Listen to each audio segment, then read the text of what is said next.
کر لی۔ بعض عملیات کے اندر نعت علی کا جو ہے سوال کیا ہے، بیٹھو بیٹھو، یہ سوال اچھا کیا ہے۔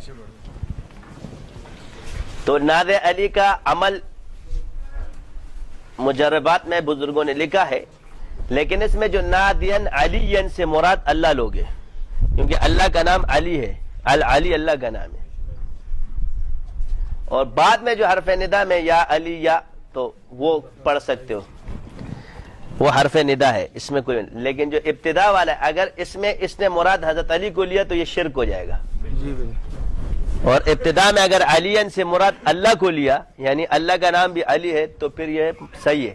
جس نے حضرت علی کا نام لیا اور اس کو سب کچھ مانا تو یہاں سے تو یہ شرک میں چلا جائے گا۔ اور اگر اس سے اللہ تعالیٰ مراد لیتے ہیں، کیونکہ اللہ کا نام صفاتی نام العلی بھی ہے، تو اس سے جو مراد ہے، کیونکہ لوگ اس لیے ارادہ غیب ہے، کیا ہے؟ نیت غیب ہے۔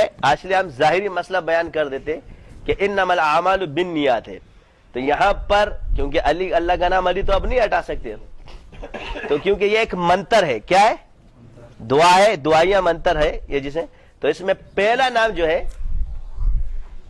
وہ نادین علی ہے، تو نادین علی میں اللہ مراد لو کہ اللہ سے مراد ہے۔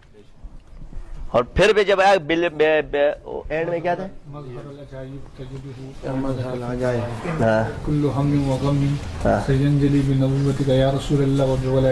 بنبوت، تو یہ وسیلہ ہے، اور وسیلہ ندا کے ساتھ یہ شرعاً اس میں کوئی وہ نہیں ہے، ہمارا دیوبند اس کو مانتا ہے، اور وسیلہ شخصی ثابت ہے، لازمی ثابت ہے کہ اللہ تعالیٰ سے دعا کرتے وقت حضرت عائشہ فرمایا کرتی تھی، حضور فرماتے عائشہ جب تم مجھ سے ناراض ہوتی ہو تو مجھے پتہ چلتا ہے۔ تو کہا کیسے؟ فرمایا جب تم ناراض ہوتی ہو تو کہتے یا رب ابراہیم، تو یا رب العالمین نہیں فرماتے، یہاں سے شخصی وسیلہ، اور جب تم مجھ سے راضی ہو گے تو یا رب محمد کہتی ہو، ادھر سے بھی ثابت ہوتا ہے۔